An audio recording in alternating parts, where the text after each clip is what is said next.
Dramily.com, unlimited drama series. My name is Jake Morrison, and I used to believe in second chances. Hell, I used to believe in a lot of things, like loyalty, like marriage vows, like the idea that good people get rewarded, and bad people get what's coming to them. But that was before I found my wife Maggie screwing her law partner Brett in our bed, before her entitled sister Caroline made my life a living hell, and before I learned that sometimes being the nice guy just means you're the last one to know you're being played. It started on a Tuesday night in October.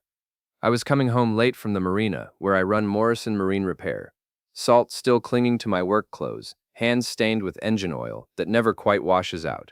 The house was dark, except for the bedroom window, glowing warm and yellow against the Massachusetts coastline. Our little colonial sat perched on a bluff overlooking Marblehead Harbor, and on clear nights like this one, you could see the lighthouse beams sweeping across the water every 30 seconds. I should have known something was wrong when I saw Brett's BMW parked 2 blocks away on Harbor Street. Should have known when I heard Maggie's laugh floating down from our bedroom window, that throaty, uninhibited laugh she used to save just for me. But I was tired, thinking about the Catalina 34 I'd been working on all day, its engine seized tighter than a miser's fist. The front door was unlocked. Another red flag I missed. Maggie always locked the door, even in our sleepy coastal town, where the biggest crime was usually teenagers drinking beer behind the yacht club. I climbed the stairs, each step creaking under my boots. The sounds from our bedroom got clearer with every step. Maggie's voice, breathless. "God, Brett, right there, don't stop." Then his voice, pompous even in passion. "You like that, don't you? Tell me you like it." I stood outside our bedroom door for maybe 30 seconds, listening to my wife of 18 years getting pounded by her law partner. The same Brett who came to our barbecues, who played poker with me and the guys, who'd looked me in the eye just last week and asked how things were going at home. The door was cracked open just enough to see them. Maggie on her hands and knees, Brett behind her, both of them going at it like teenagers, on our bed. The same bed where we'd conceived our kids, where she'd held my hand during her father's funeral, where we used to talk about growing old together. I didn't kick down the door, didn't scream or throw punches. Instead, I pulled out my phone and took pictures. Call it instinct, call it shock, but something told me I'd need evidence later. Then I walked downstairs, grabbed a beer from the fridge, and sat on our back porch watching the lighthouse beams sweep across the harbor. Every 30 seconds, regular as clockwork, just like it had for the past 100 years. Some things you could count on, I thought. Some things stayed constant even when your whole world was falling apart. They didn't know I'd been home until the next morning. Maggie came down to the kitchen in her silk robe, hair still mussed, looking guilty as hell. "You're up early," she said, not quite meeting my eyes. "Couldn't sleep," I replied, stirring my coffee. "Funny thing happened yesterday. Got a call from Mrs. Henderson down on Harbor Street. Said she saw Brett's car parked there all evening. Thought maybe he was having car trouble." Maggie's face went white. "Jake, I can explain." "I'm sure you can. You always were good with words. Comes with being a lawyer, I guess." She sat down across from me, and for a moment I saw a flash of the woman I'd married, vulnerable, uncertain, human. Then her lawyer mask slipped back into place. "We need to talk," she said. "Yeah, we do, but not now. I've got work to do." I left her sitting there and drove to the marina. The Catalina's engine was still seized, but at least that was a problem I knew how to fix. The call came 3 days later, while I was elbow deep in a Yamaha outboard that had been running rough. Maggie's voice was strained, professional. "Caroline's coming to stay with us for a while," she said without preamble. Caroline, Maggie's younger sister, the one who'd never worked a day in her life, but somehow always had money for designer clothes and expensive vacations. The one who looked at me like I was something she'd scraped off her shoe. "How long is a while?" I asked. "She's going through a divorce. She needs somewhere to stay while she gets back on her feet." "What about that condo in Boston her husband bought her?" "It's complicated, Jake. She's family." Family. The magic word that was supposed to make everything okay. Caroline had been family when she'd borrowed $5,000 3 years ago and never paid it back. She'd been family when she'd gotten drunk at our anniversary party and told everyone I wasn't good enough for her sister. She'd been family when she'd tried to set Maggie up with her friend's divorced lawyer brother right in front of me. "Fine," I said, "but she follows house rules. No smoking inside, no bringing men home, and she helps with expenses." "Jake, she's going through a hard time. So are we all." Caroline arrived that Saturday in a white Mercedes convertible that probably cost more than I made in a year. She swept into our house like she owned it, trailing expensive perfume and entitlement. "Jakey," she squealed, air kissing me like we were long-lost friends instead of reluctant relatives. "You look so rustic." She was 42, but dressed like she was 25. All tight jeans and low-cut tops, designed to remind everyone that she'd been the pretty sister. Her blonde hair was perfectly styled, her nails perfectly manicured. Everything about her screaming high maintenance. "Caroline," I said. "Welcome." She looked around our living room with barely concealed disdain. "It's so quaint. Very middle-class American." Maggie shot me a warning look, but I just smiled. "We like it. It's home." "Of course you do," Caroline said, like she was talking to a child who'd drawn a picture with crayons. "Maggie, darling, show me to my room. I need to freshen up before dinner." They disappeared upstairs, leaving me alone with Caroline's 3 matching suitcases. Louis Vuitton, of course. I hauled them up to the guest room, listening to Caroline's voice through the thin walls. "Honestly, Maggie, I don't know how you stand it. This house, this town, him. You could do so much better." "Keep your voice down," Maggie hissed. "Why? He's probably too dense to understand anyway. God, when I think of you wasting your life with a grease monkey, when you could have married someone like Brett." I set the suitcases down harder than necessary. So Caroline knew about Brett, probably encouraged it, knowing her. She'd always thought Maggie had married beneath herself, and she'd never been shy about saying so. Dinner was a tense affair. Caroline dominated the conversation, talking about her divorce settlement, her plans to reinvent herself, her opinion on everything from the wine I'd chosen to the way I held my fork. "You know, Jake," she said over dessert, "you really should consider upgrading your wardrobe. Image is so important in business." "I work with my hands, Caroline. Designer clothes don't make much sense when you're rebuilding engines." She laughed, a tinkling sound like breaking glass. "That's exactly what I mean. You think so small. Maggie could help you expand, maybe move into yacht sales or marina management. Something more professional." "I like what I do." "Of course you do. But don't you want more?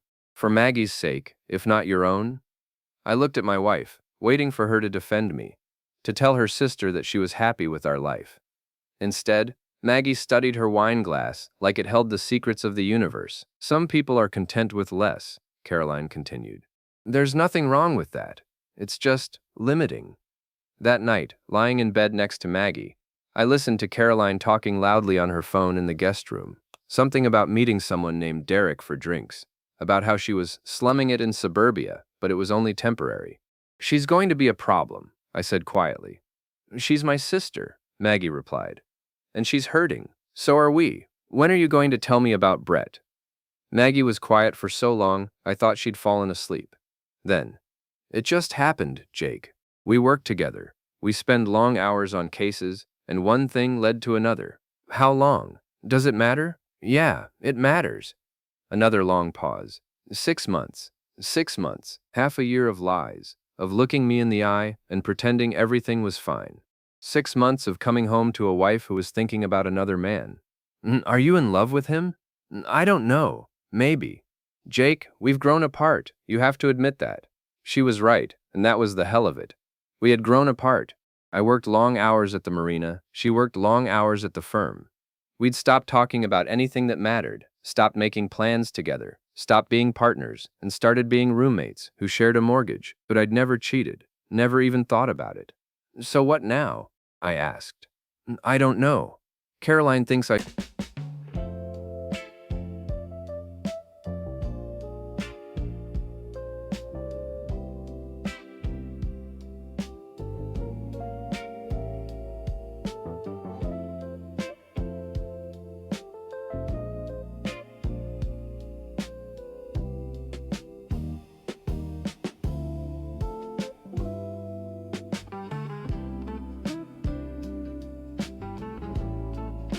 I should ask for a separation. Caroline thinks a lot of things.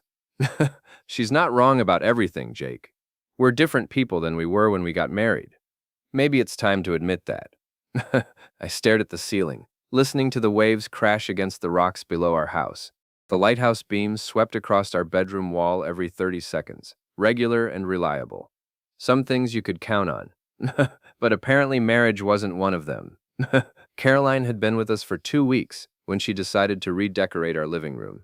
I came home from work to find her directing two guys from a furniture store as they hauled out our old couch. What the hell is going on? I demanded. Caroline turned to me with a bright smile. Surprise! I'm updating your decor. That old couch was absolutely hideous. That couch was fine. And it was mine. Oh, don't be such a baby, Jake. I'm doing you a favor. The new one is much more sophisticated. The new couch was white leather and looked like it belonged in a doctor's office. It probably cost more than my truck. I didn't ask for a favor, and I didn't ask you to throw out my furniture. Your furniture? Caroline laughed. Honey, that ratty old thing was an embarrassment. I'm surprised Maggie put up with it as long as she did. Where is Maggie? At work, where successful people spend their time. The dig wasn't subtle, but then Caroline never was. She thought I was a failure, a dead weight holding her sister back, and she wasn't shy about letting me know it. Look, I said, trying to keep my voice level. I appreciate that you're going through a hard time, but this is my house. You can't just change things without asking. Actually, Caroline said, examining her nails, I can. Maggie gave me permission. She agrees that this place needed updating. That night, I confronted Maggie about the couch. She was in our bedroom, getting ready for another late night at the office that I now knew meant time with Brett. You let her throw out our furniture? Maggie didn't look up from her jewelry box. It was just a couch, Jake. And Caroline's right. It was getting pretty worn. It was our first couch. We bought it together when we moved in here. That was 18 years ago. Things wear out. She said it like she was talking about more than furniture. I want her gone, Maggie. She's been here 2 weeks, and she's already taken over our house. She's family. I'm your family too, or I used to be. Maggie finally looked at me, and I saw something cold in her eyes that hadn't been there before. Or maybe it had been there, and I just refused to see it. Caroline's going through a divorce, Jake. She needs support. What about what I need? What do you need? It was a simple question, but I couldn't answer it. What did I need? My wife to stop cheating? My house back? My life back? Some respect from the woman who was supposed to be my partner? I need you to choose, I said finally. Her or me? Maggie turned back to her jewelry box. Don't be dramatic. There's no reason we can't all get along. But there was. Caroline made sure of that. She started small, moving my tools out of the garage to make room for her car, throwing out my beer to make space for her organic juice cleanses, changing the thermostat because she was sensitive to temperature fluctuations. Each change was minor by itself, but together they added up to one clear message. I didn't matter in my own home. The worst part was watching Maggie support her. Every time I complained, Maggie took Caroline's side. When I objected to Caroline using our credit card for groceries, Maggie said family helped family. When I asked Caroline to keep her late-night phone calls down, Maggie said I was being unreasonable. It was like watching my wife disappear and be replaced by someone who looked like her but thought like Caroline. Things came to a head 3 weeks after Caroline's arrival. I'd been working on a particularly difficult repair, a vintage Chris Craft with a blown head gasket, and I was running late. I called home to let Maggie know I wouldn't be there for dinner. Caroline answered the phone.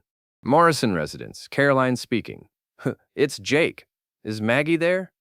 She's in the shower, getting ready for her date. Her what? Caroline's laugh was pure poison. Did I say date? I meant work function. She and Brett are attending some boring legal dinner, very professional. I hung up and drove home fast enough to leave rubber on Harbor Street. Maggie was in our bedroom, wearing a black dress I'd never seen before. She looked beautiful, and it hurt to realize she wasn't dressing up for me. Going somewhere? I asked. Bar Association dinner. I told you about it. No, you didn't. I'm sure I did. Brett and I are representing the firm. Brett and you. It's business, Jake. Is that what we're calling it now? Caroline appeared in the doorway, perfectly timed as always. Maggie, darling, you look stunning. Brett is so lucky to have such a beautiful colleague. She said colleague like it was a dirty word. Caroline, Maggie warned. What? I'm just saying that Jake is lucky to have such a successful wife. Not every man would be secure enough to let his wife attend social functions with other men. It's work, I said. Of course it is, Caroline agreed, but her smile said otherwise. Although I have to say, Brett is quite handsome, and successful and available. Caroline, enough, Maggie snapped. But the damage was done. Caroline had said out loud what we all knew, that Maggie was choosing Brett over me, that she was embarrassed by her blue-collar husband, that she wanted out of our marriage but was too cowardly to say so directly. Have fun at your work function, I said. I spent that evening at Murphy's Tavern, the local dive bar where the working guys went to drink away their troubles. The beer was cheap, the conversation was honest, and nobody cared if you had grease under your fingernails. My friend Ray was there, nursing a whiskey and watching the Red Sox lose on the TV above the bar. Ray owned the local gym and had been my friend since high school. He was one of the It was one time at the company retreat. Your coworker posted a photo. You're wearing this shirt. Watch more on Grammarly.com. few people who knew me before I became Maggie's husband. You look like hell, he said when I sat down next to him. Feel worse. Wife trouble. Ray had never married, said he was too smart to give a woman that kind of power over him. I used to think he was just bitter after his high school girlfriend left him for a college boy. Now I wondered if he'd been the smart one all along. Her sister's staying with us, I said. The blonde one, the one who thinks her shit don't stink? That's the one. How long's she staying? Forever, apparently. Ray ordered another round. You know what your problem is, Jake? You're too nice. You let people walk all over you. I'm not letting anyone walk all over me. No? Then why is your wife's sister redecorating your house? Why is your wife going to dinner with her boyfriend while you're sitting here drinking alone? I didn't have a good answer for that. You want some advice? Ray continued. Stop being the nice guy. Nice guys finish last, especially when they're dealing with people like Caroline. What's that supposed to mean? It means maybe it's time to fight back. The first friend I lost was Tom Bradley. We'd known each other for 15 years, ever since he'd bought his first boat, and I'd helped him learn to maintain it. Tom was a good guy, an accountant who worked hard, loved his family, and treated people fairly. We'd spent countless weekends fishing together, talking about everything from baseball to business to the challenges of marriage. The problem was that Tom's wife, Jennifer, was best friends with Caroline. I should have seen it coming. Caroline had a talent for insinuating herself into social circles, and Jennifer Bradley was exactly the kind of woman Caroline cultivated. Successful, well-connected, and always hungry for gossip. It started innocently enough. Caroline would mention running into Jennifer at the grocery store or having coffee with her downtown. Then it escalated to dinner invitations and shopping trips. Within a month, Caroline and Jennifer were thick as thieves. I realized how bad things had gotten when Tom canceled our fishing trip. Sorry, Jake, he said over the phone, his voice stiff and formal. Something came up. No problem. Next weekend? Actually, I'm going to be pretty busy for a while. Work stuff, you know. I knew. Tom's accounting firm was successful, but not so busy that he couldn't take a Saturday morning to fish. We'd been out together the weekend after his father died, for Christ's sake. Everything okay, Tom? A long pause. Yeah, everything's fine. I just think maybe we need some space for a while. Space? What the hell does that mean? It means Jennifer thinks it's better if we don't hang out so much, given everything that's going on with you and Maggie. What's going on with me and Maggie? Come on, Jake. Everyone knows you two are having problems. And the way you've been treating Caroline. Jennifer says she's never seen someone so hostile to family. Hostile to family. That's how Caroline had spun it. Not that she'd invaded my home and taken over my life, but that I was being unreasonably hostile to a woman who was just trying to help her sister through a difficult time. Caroline told Jennifer the first was hostile? She's worried about you, man. Says you've been drinking more, getting angry over little things, making Maggie's life difficult when she's already stressed about work. Every word was carefully crafted to make me sound like the problem. Caroline hadn't mentioned that she'd thrown out my furniture or run up my credit card bill or turned my wife against me. She'd just painted me as an unstable husband who couldn't handle his wife's success. Tom, you've known me for 15 years. Do I sound unstable to you? I don't know, Jake. You sound pretty angry right now. And I was angry. Angry that my friend was choosing his wife's gossip over 15 years of friendship. Angry that Caroline's version of events was being accepted without question. Angry that I was losing my life piece by piece and nobody seemed to care. Forget it, I said, and hung up. The next friend I lost was Mike Santos. Mike owned a construction company and had been using my marina for his boat for 8 years. We'd worked on projects together, recommended each other to customers, built the kind of professional relationship that grows into genuine friendship. Mike's defection was more direct.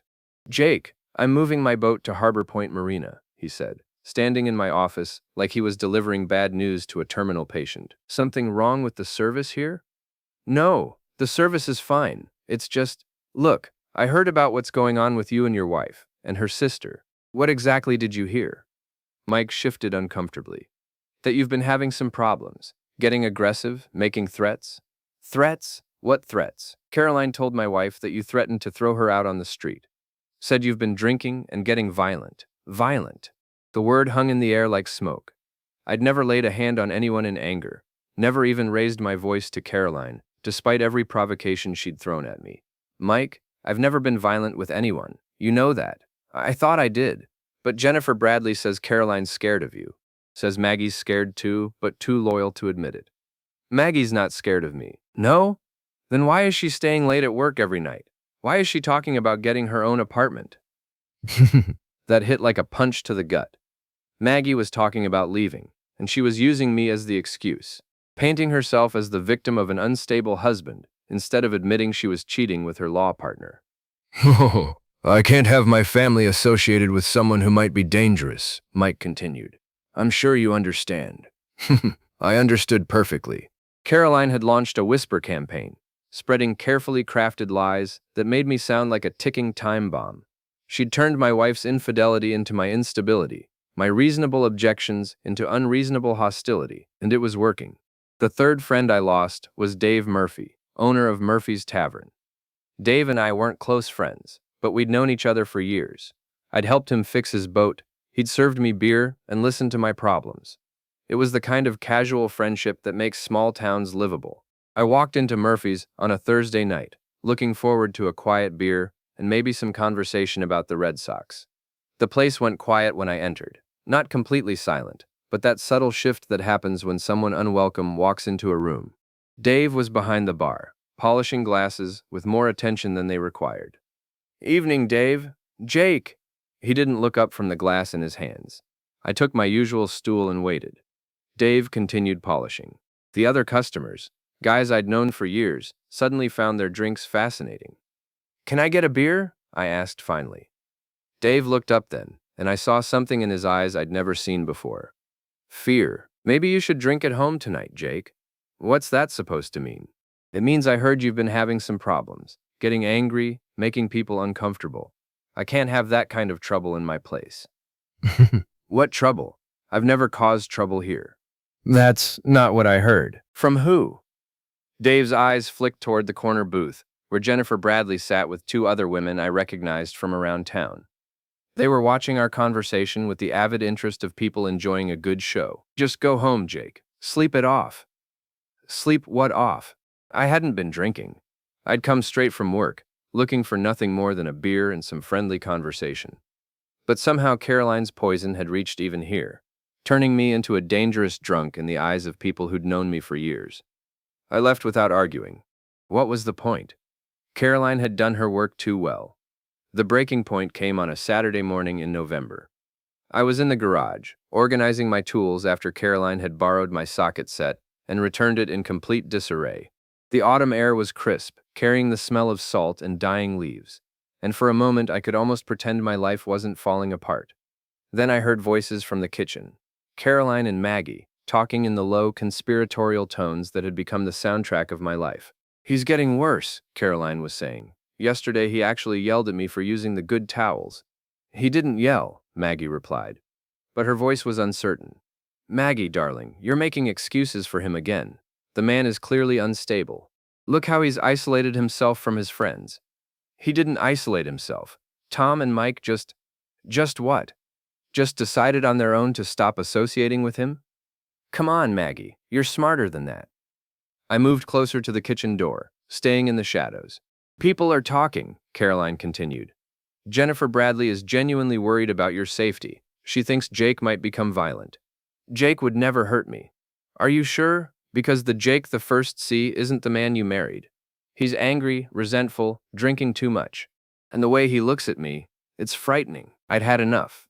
I pushed through the kitchen door, and both women turned to stare at me. Caroline's face showed perfectly calculated surprise, as if she hadn't known I was listening. Maggie just looked guilty. Frightening? I said. Really, Caroline? What exactly have I done that's so frightening? Caroline pressed a hand to her chest, the picture of wounded innocence. Jake, I didn't hear you come in, obviously. Now answer my question. What have I done that's frightening? It's not what you've done. It's your whole attitude. The anger, the hostility. You mean my objection to you taking over my house? My annoyance at you throwing out my furniture and running up my credit cards? That hostility? See? Caroline turned to Maggie. This is exactly what I'm talking about. The paranoia, the accusations. Accusations? You did throw out my furniture. You did run up my credit cards. Those aren't accusations, they're facts. I was trying to help. You were trying to drive me out of my own home. And it's working, isn't it? Maggie stepped between us, her lawyer instincts kicking in. Let's all just calm down.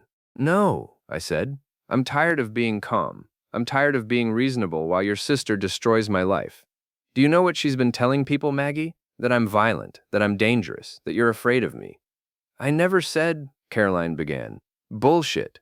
You've been running a campaign against me since the day you arrived. Turning my friends against me, poisoning my wife's mind, making me out to be some kind of monster. You're being paranoid. Am I? Then explain why Tom Bradley won't return my calls. Explain why Mike Santos moved his boat to another marina. Explain why Dave Murphy asked me to leave his bar. Caroline's mask slipped for just a moment, and I saw satisfaction in her eyes. She was proud of what she'd accomplished. Maybe, she said carefully, people are just seeing the real you for the first time. That's when I lost it. Not violently. I didn't hit anything, or throw anything, or make any of the threats Caroline had been claiming I made. I just finally told the truth. The real me? You want to know the real me, Caroline? I'm a man who worked 16-hour days to build a business from nothing. I'm a man who's been faithful to his wife for 18 years while she's been screwing her law partner. I'm a man who's been supporting his wife's sister for 2 months while she systematically destroys his life.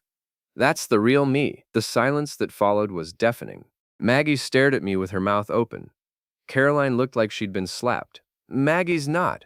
Caroline started. Maggie's not what? Cheating? I have pictures, Caroline. I have evidence. Your sister has been having an affair with Brett for months, and you've been helping her cover it up while painting me as the villain. I pulled out my phone and showed them the photos I'd taken that night in October. Maggie and Brett in our bed, going at it like animals. The images were grainy but unmistakable. Maggie's face went white. Jake, how could I what? Document my wife's adultery? Protect myself legally? Gather evidence for the divorce you've been planning behind my back? I haven't been planning. More lies. Mike Santos told me you're looking for your own apartment. Tom Bradley's wife says you're talking about leaving me. Everyone in town knows except me, apparently. Caroline recovered first, her lawyer instincts inherited from years of watching Maggie. Taking those photos without consent is illegal. In Massachusetts, adultery is grounds for divorce, I shot back. And photographing someone in your own home isn't illegal, especially when they're committing adultery with someone who isn't supposed to be there. I turned to Maggie. So what's it going to be? Are we going to stop pretending and deal with reality? Or are we going to keep playing this game where I'm the crazy husband and you're the innocent victim? Maggie looked at Caroline, then back at me. I could see her calculating, trying to figure out how to spin this new development. Jake, she said finally, maybe we should talk privately. No, I said. Caroline's been part of this from the beginning. She can hear whatever you have to say. Fine. Maggie's lawyer mask slipped into place. Yes, I've been having an affair. Yes, I've been thinking about leaving. But not because of Caroline. Because we've grown apart. Because we want different things. Because I'm tired of feeling like I'm settling for less than I deserve. And what do you deserve? Someone who understands my ambitions. Someone who can match my success. Someone who doesn't make me feel guilty for wanting more than this small-town life. Someone like Brett. Yes, someone like Brett. The words hung in the air like a death sentence. My marriage was over, had been over for months, and I'd been too blind or too stubborn to see it. Then why didn't you just ask for a divorce? Why all the lies and manipulation? Caroline answered before Maggie could. Because she felt guilty. Because she's too kind to hurt you directly. Because she was hoping you'd figure it out on your own, and make it easier for everyone. Easier for everyone? You mean easier for you? This way Maggie gets to be the victim instead of the cheater. This way she gets sympathy instead of judgment. This way you get to play the protective sister instead of the homewrecker. I didn't wreck your home, Caroline said. It was already broken. Maybe she was right. Maybe our marriage had been dying long before she arrived, but she'd certainly helped bury it. Get out, I said. Jake, Maggie started. Both of you, get out of my house. This is my house too, Maggie said. Not anymore. I want a divorce, and I want it now. You can stay with Brett, or Caroline can put you up in one of her fancy hotels, but I want you out of here by tonight. You can't just throw us out. Watch me. I walked to the front door and opened it. Get out, now. They left. Not immediately, there was more arguing, more threats about lawyers and legal rights and how I couldn't just kick them out. But in